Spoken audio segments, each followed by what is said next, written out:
Did you, how do you both feel about this film in your father's catalog? I mean, is it a particular favorite? Have you seen it recently? I haven't seen this film recently. I think maybe 15 years ago I saw it on television, but it was the first film, actually, of my father's in memory. This film and African Queen. Growing up in the west coast of Ireland with no television and just the movie projector meant that all the films that I saw were my father's films.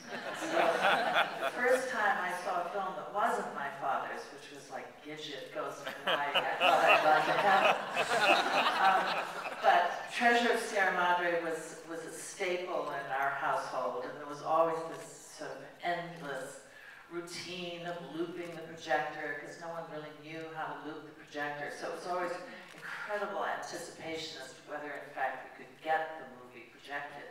And eventually, I guess I've seen this movie maybe, well, certainly over 50 to 70 times in my childhood. So I know it pretty well, but I can't wait to see it on the big screen again. And I know it'll bring back a lot of memories. I used to have a little black poodle growing up called Mindy, and every time the donkeys ran, Mindy would run after the donkeys.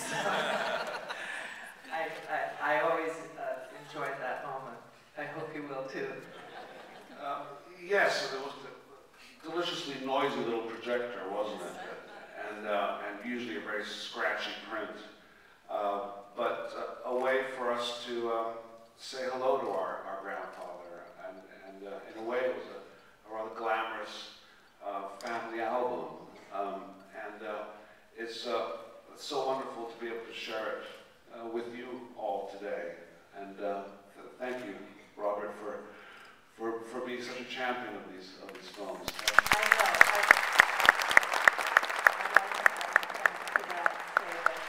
You know, I was recently up in Vancouver and working on a film, and in my spare time, I just laid on my bed in my hotel room and watched TMC with the great Robert Osborne conducting, and I have to say, it's just such a pleasure to see these beautiful old movies so carefully and lovingly presented without commercials.